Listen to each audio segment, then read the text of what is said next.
Vic Mullen, grumpy old Scotsman. Last video of the week, folks, unless something tragically bad happens to the Labour Party tomorrow, which, knowing the Labour Party's luck, probably will, let's face it. So, yesterday, the Labour Party membership decided to vote on a new Deputy Prime Minister, since Angela Rayner was basically forced to resign because of her sheer utter incompetence.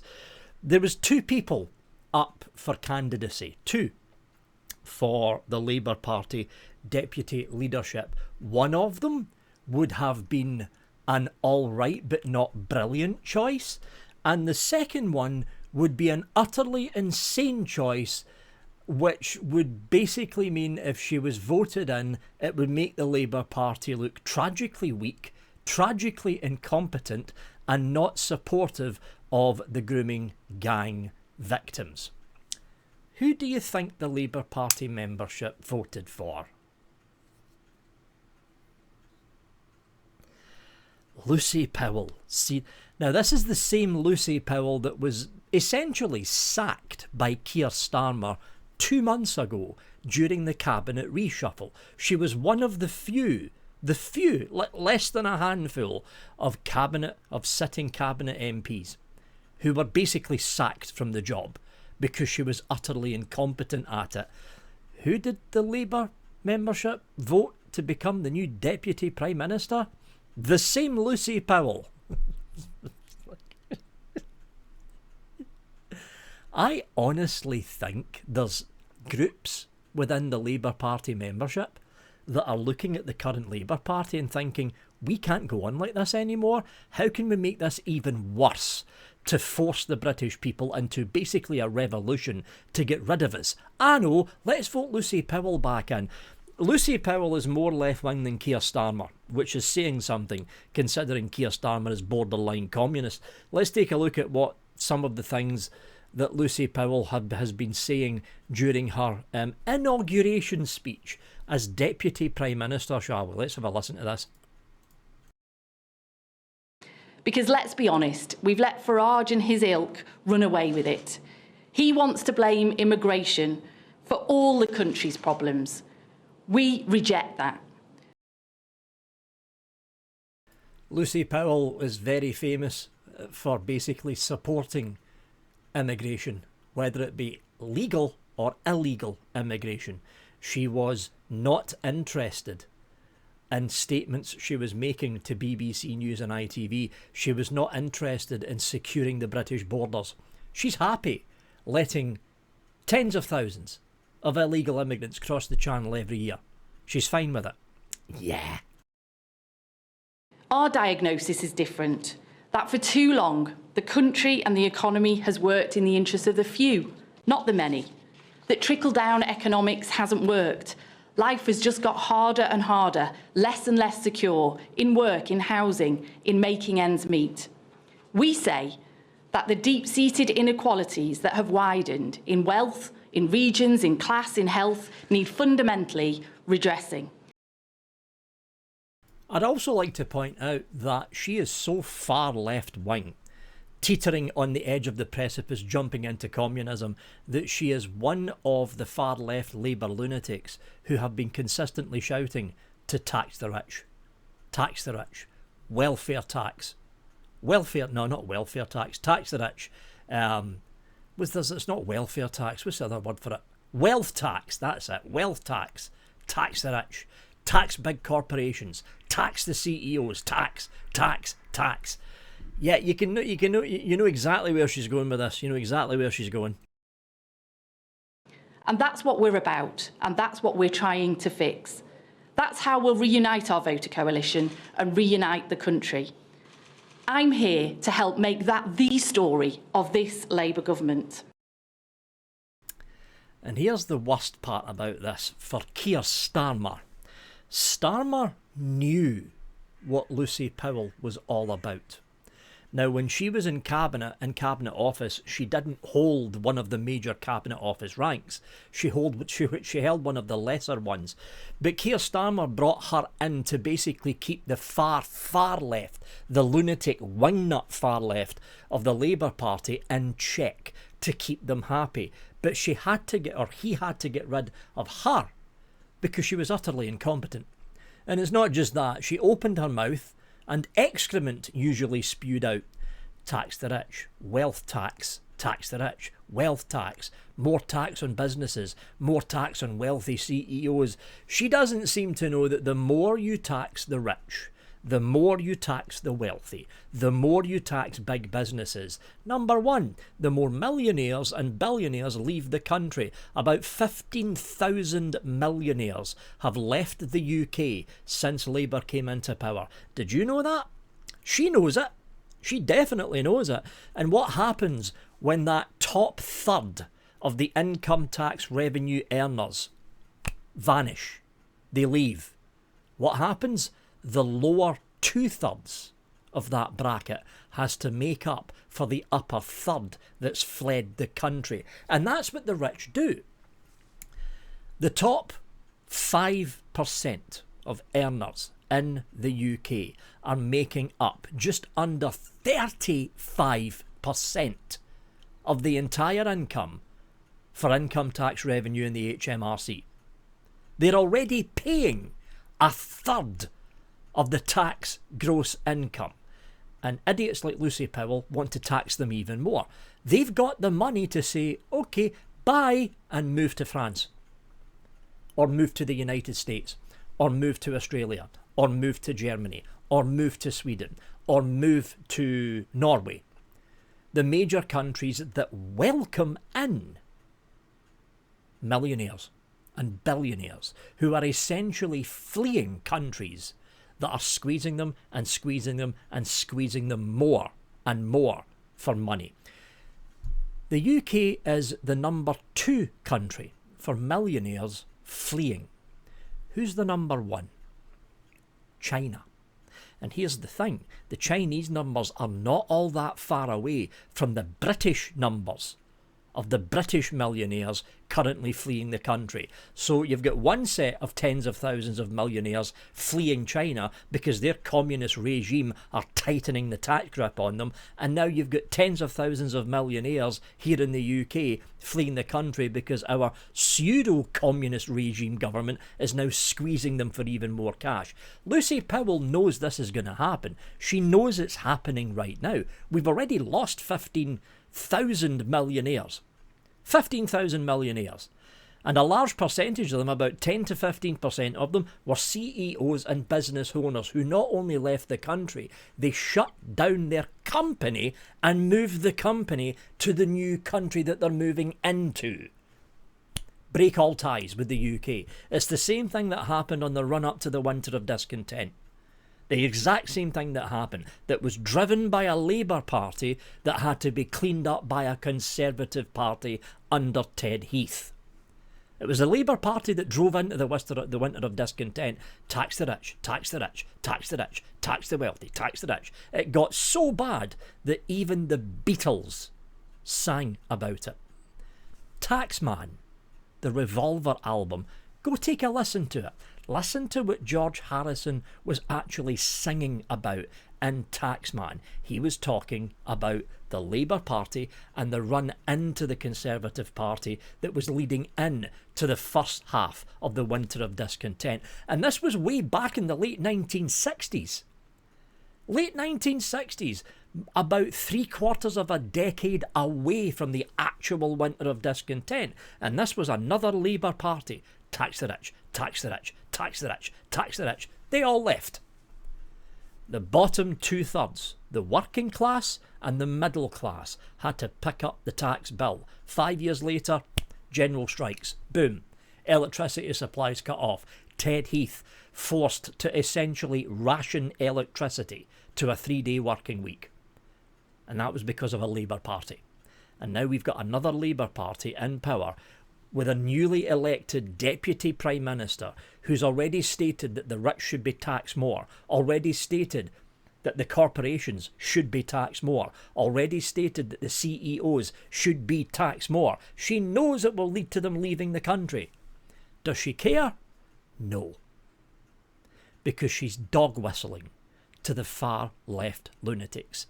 Speaking of dog whistling, this is why she got famous. What I'm about to show you is Lucy Powell's response in an interview where the interviewee was talking about the grooming gang scandal that was already starting to break across the country. This was taken about 5 years ago. Listen to what Lucy Powell said as a response.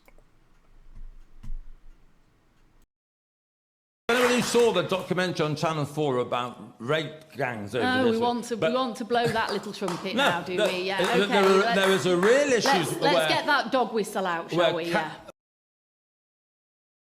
Okay, listen to her response just one more time to let it sink in. Here we go again, folks.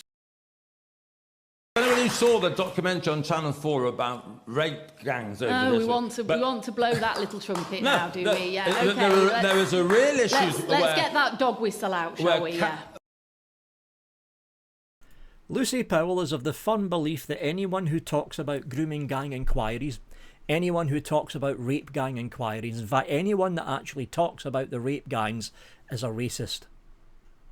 There's no such thing as grooming gangs. Her words, no such thing as grooming gangs. She said that just before that interview actually took place. She's also one of the MPs of the Labour Party to not support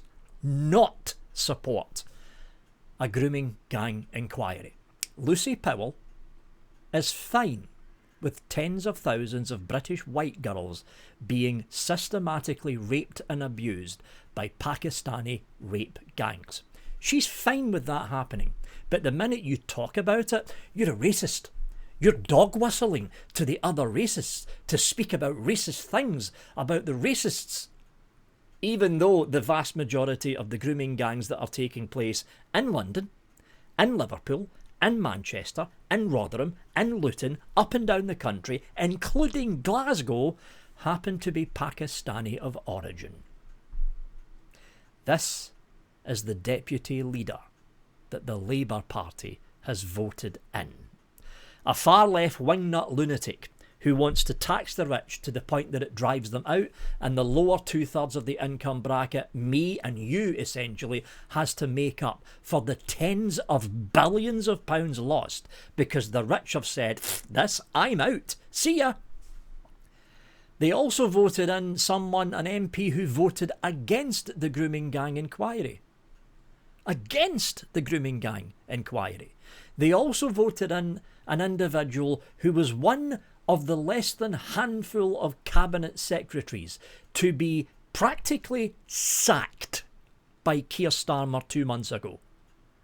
Even Starmer knew that Lucy Powell is poisonous.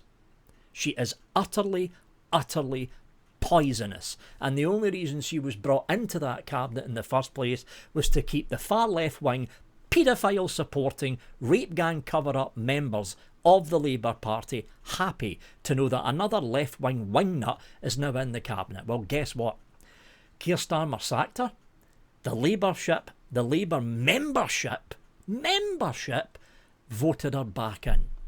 And because she was voted back in by the Labour Party membership into a position of Deputy Prime Minister, guess what, folks? You're going to love this next part. Keir Starmer can't sack her.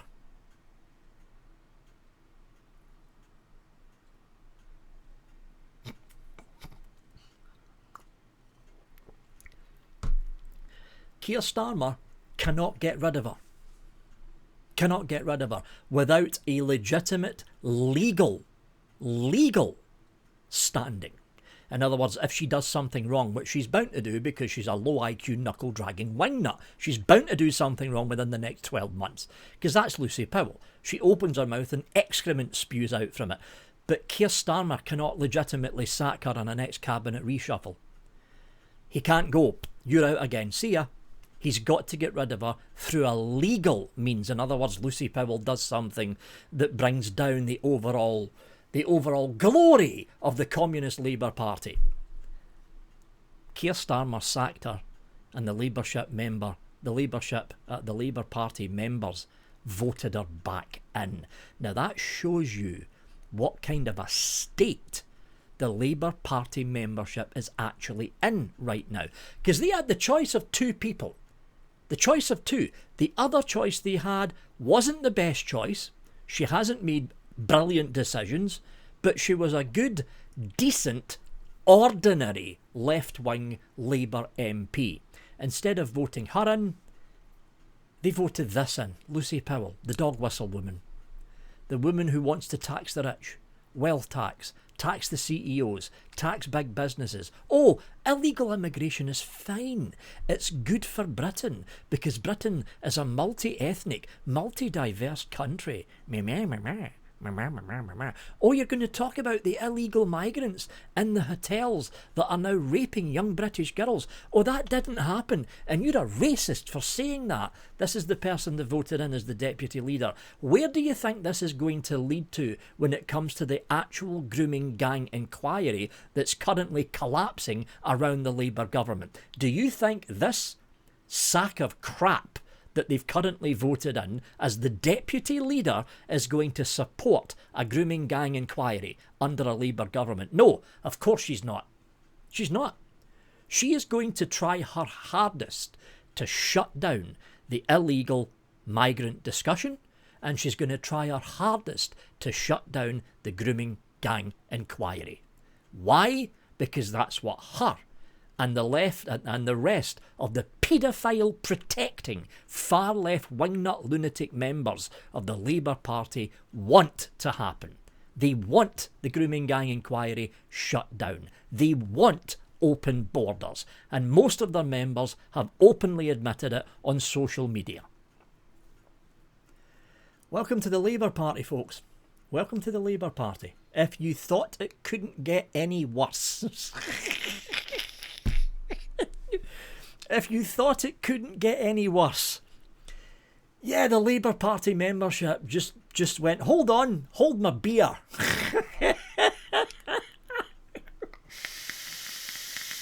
It's like, honestly, what are they going to do next week? What are they going to do next week to piss off a vast segment of the UK populace? And how much more is it going to take? This is an honest question. How much more is it going to take before the UK populace, and more especially the trade unions, say, that's it, we've had enough. General strike, because that's the only thing that will bring this Labour Party down. A general strike across all of the trade unions, all at the same time. That's what needs to happen. A full-out, balloted general strike. How long is this charade going to continue for before the trade unions finally snap? Because it's the trade unions that have always been the Achilles heel of the Labour Party. And it's the trade unions that have always managed to bring the Labour Party down.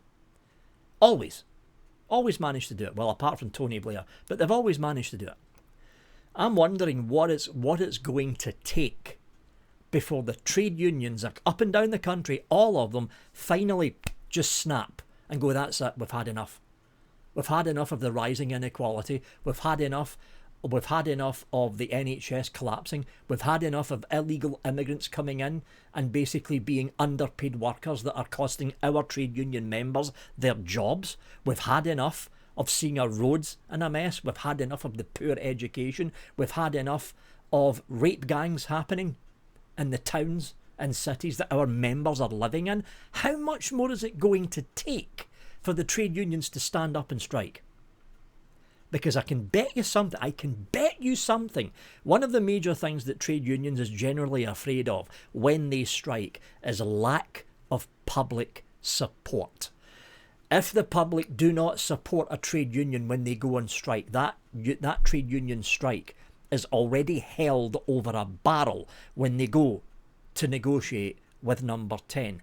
But I've got a feeling if all of the trade unions stand up all at the same time and all of them say, we're striking to get rid of Labour because Labour are destroying this country, I bet that the vast majority of the UK voting public would be supportive of them.